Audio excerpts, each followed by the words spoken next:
हाँ स्टूडेंट्स, कल हमने फॉर्मल जो इनविटेशन है उसकी एक्सेप्टिंग और डिक्लाइनिंग के विषय में हमने थोड़ी जानकारी ली थी।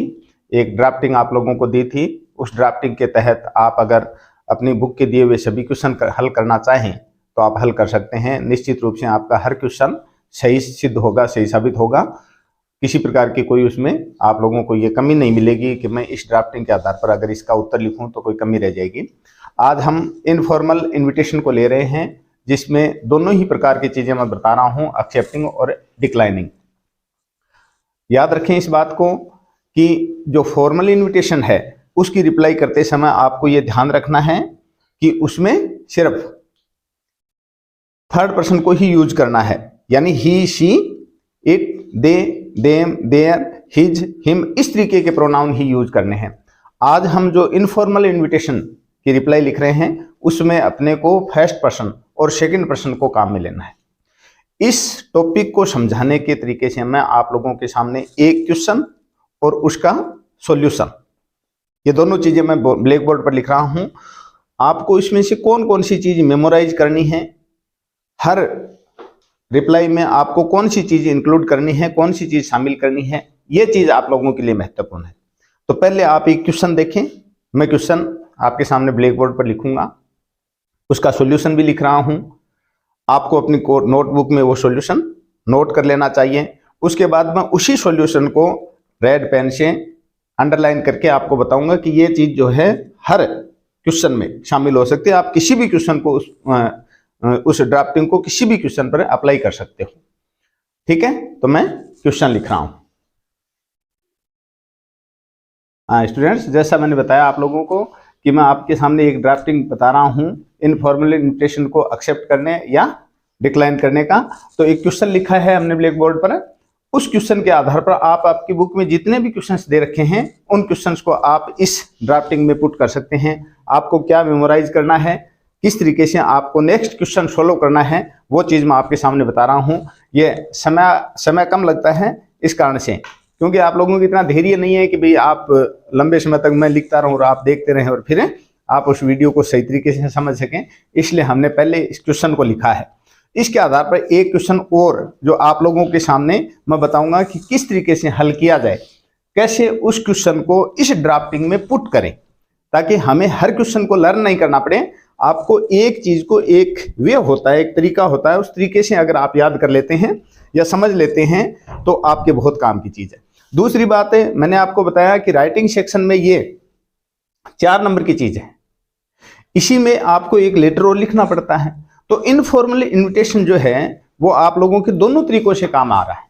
एक तो आप राइटिंग जो लेटर है, लेटर राइटिंग है, उसमें भी आपके लिए ये बहुत ज्यादा मतलब हेल्पफुल हो सकता है। और बाकी डायरेक्ट ये टॉपिक तो दे ही रखा है। इसलिए देखिए, आप क्वेश्चन ये दिया है, यू आर प्रियंका, आप प्रियंका हैं, ऑफ, ये आपका एड्रेस है, ऑफ 10 तिलक नगर जयपुर, ये आपका एड्रेस है, आपका नाम प्रियंका है। And have been invite by your friend Monica, आपको आपकी सहेली मोनिका ने इनवाइट किया है, जिसका ये एड्रेस है 156 डीबी अपार्टमेंट कोटा। किस बात पर, किस उपलक्ष्य पर, किस ओकेजन पे आपको इनवाइट किया है, वो ओकेजन यहां लिख रखा है, हर सिस्टर्स एंगेजमेंट ऑन 25 दिसंबर 2022, 25 दिसंबर 2022 को उसकी बहन की एंगेजमेंट है। उस ओकेजन पे यह टाइम दे रखा है और यह स्थान दे रखा है जहां पर वो एंगेजमेंट पार्टी होने वाली है। Right an informal reply accepting the invitation, उस इनविटेशन को एक्सेप्ट करते हुए आपको रिप्लाई करना है। तो किस तरीके से, क्या चीज अपने को इसमें शामिल करनी चाहिए वो देखिए। At first you should write your self address, आपको अपना स्वयं का एड्रेस यहाँ पे नोट करना है। तो आपको ना प्रियंका, और प्रियंका का ये एड्रेस है जो यहाँ पर बाकायदा लिख रखा है आंसर में, क्वेश्चन में, सॉरी, हमने कोई क्वेश्चन से नकल की है, कहीं प्रॉब्लम नहीं है। अदरवाइज आप एक छोटा सा एक एड्रेस अपने दिमाग में रखें। पहली बात तो यह है कि आपके क्वेश्चन पेपर में स्थान निश्चित रूप से दिया हुआ होता है। क्वेश्चन से ये क्लू नहीं मिलता है बोर्ड को कि आप किस डिस्ट्रिक्ट से रिलेटेड है। आप कहाँ से रिलेटेड है, इसलिए आपको निश्चित रूप से 90% चांस ये रहते हैं कि आपका एड्रेस दिया हुआ होता है। एड्रेस लिख दिया, उसके बाद आपको तारीख लिखनी है। यहाँ पर जिस दिन आप अपना रिप्लाई कर रहे हो, इनविटेशन की रिप्लाई कर रहे हो, उस दिन की तारीख लिखनी है। डियर मोनिका, जिस तरीके से लेटर में हम इंडिकेशन देते हैं अपने फ्रेंड को, उस तरीके से यहाँ पर इंडिकेशन दिया है, संबोधन दिया है। डियर मोनिका, थैंक्स, रटी रटाई बात है, thanks a lot for your kind invitation. आपके इन्विटेशन के लिए मैं धन्यवाद देता हूं या धन्यवाद देते हैं। ऑन द ओकेजन, ये अवसर लिखा है, ओकेजन लिखा है, किस ओकेजन पे आपको इनवाइट किया, वो ओकेजन पूरी की पूरी नकल हमने यहां से की है। Thanks a lot for your kind invitation on the occasion of her, यहां पर मैंने आपको बताया ना कि इनफॉर्मल रिप्लाई जो है, इनफॉर्मल इन्विटेशन की रिप्लाई जो है वो केवल और केवल फर्स्ट और सेकंड पर्सन में लिखनी है। इसलिए यहां पर हर के स्थान पर आपने क्या किया, your sister's engagement on 25 December 2002 at 4 PM at your residence. यहां पर फिर हर के स्थान पर हमने योर किया है, योर रेजिडेंस। ये रेजिडेंस का एड्रेस दिया है, आप देना चाहें तो दे सकते हो, अदरवाइज इसकी आवश्यकता नहीं है। एड्रेस क्या है मोनिका का, ये एड्रेस है 156 DB अपार्टमेंट कोटा, ये एड्रेस हम यहाँ पर पुट कर रहे हैं। उसके बाद आपको कुछ नहीं लिखना है। आई कॉन्ग्रेचुलेट यू हार्टली, मैं हृदय से आपको बधाई देता हूं ऑन दिस ओकेजन, इस अवसर पर। तो ये उसको सामने वाले को, इसको मोनिका को प्रियंका ने अपनी जो कॉन्ग्रेचुलेशन थी वो सेंड कर दी। इसके साथ I much pleased, I much pleased, मैं बहुत खुश हूं, I much pleased in accepting the invitation, आपके आमंत्रण को स्वीकार करके, आपके आमंत्रण को स्वीकार करके मुझे खुशी है। विद माई बेस्ट विशेष, मेरी शुभकामनाएं। ये हो गया। इसमें आप किसी भी क्वेश्चन को, आपकी बुक में जो 5, 7, 10 से 15 जो दे रखे हैं वो सभी चीजें आप इसमें पुट कर सकते हैं। रटी रटाई चीज जो है वो ये है, thanks a lot for your kind invitation on the occasion.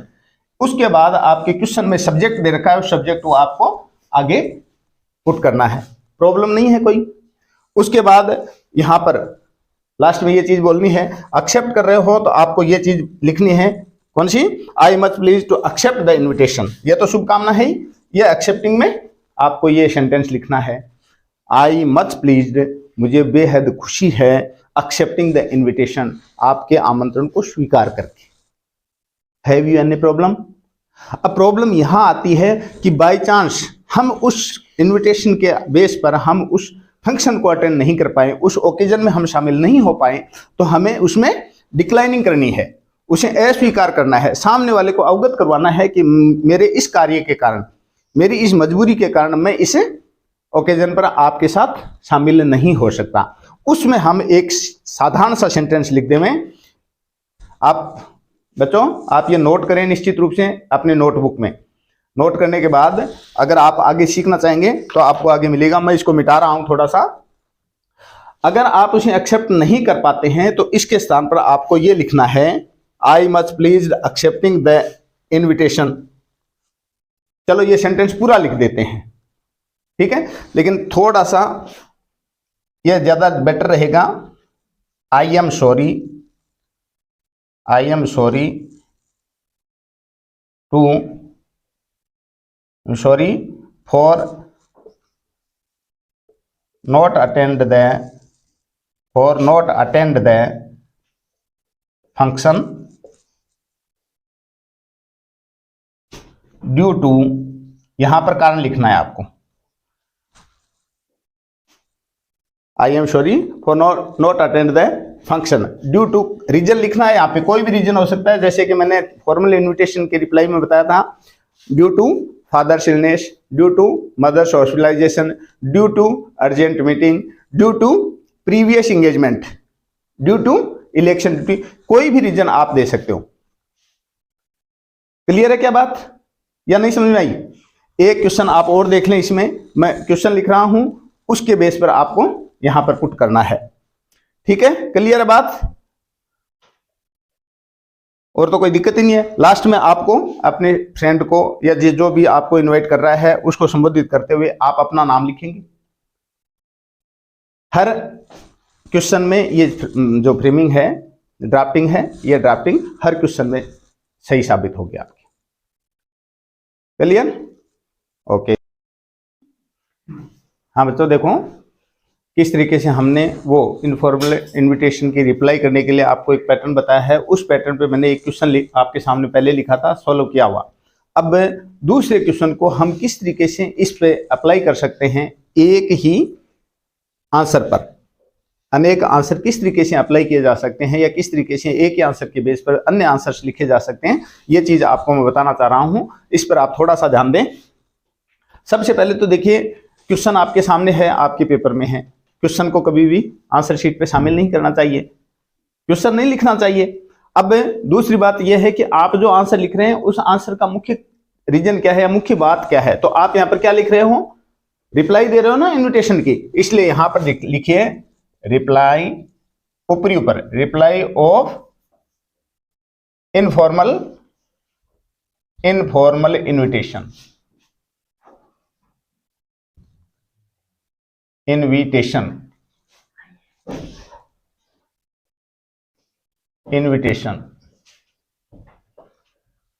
अब उसके बाद देखिए एक एक चीज जो आपको पहले क्वेश्चन में बताया था उस चीज को जो इस पर लागू नहीं होती रिमूव करते जाओ और उसके स्थान पर नई चीज जोड़ते जाओ। जैसे तिलक नगर, पिछले क्वेश्चन में तिलक नगर एड्रेस था, अब की बार यहां पर कोई एड्रेस नहीं दिया है जो रिप्लाई कर रहा है। जैसे यू आर अजय अनीता, आप अजय या अनीता हैं। You have received A invitation, आपको एक इन्विटेशन प्राप्त हुआ है फ्रॉम योर फ्रेंड गणेश या करीना, गणेश या करीना से आपको एक इन्विटेशन प्राप्त हुआ है to join her birthday party.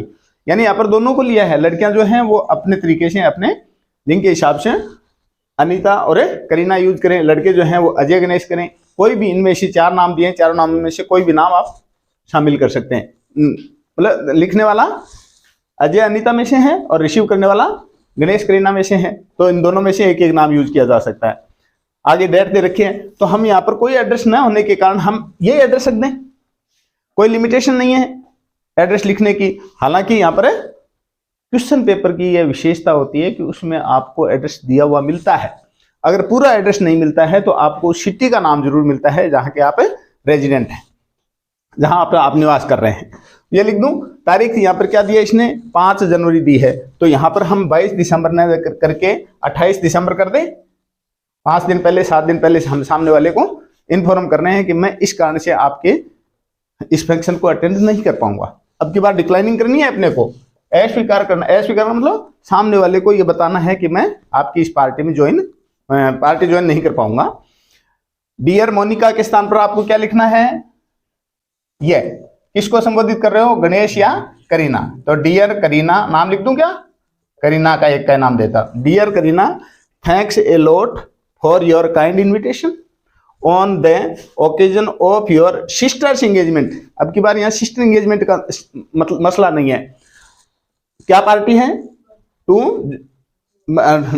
Her birthday party, occasion of your birthday party लिख दो यहाँ पे, your birthday party, birthday party on date क्या देखिए हैं 5 जनवरी, क्या लिख रहे हैं 5 January 2023 at 4 PM at your residence. अब की बार रेजिडेंस पे नहीं है, वो कहाँ है party, 5 January 2023 at hotel Heights. तो एट लिख दूंगा यहाँ पे, एट होटल हाइट्स,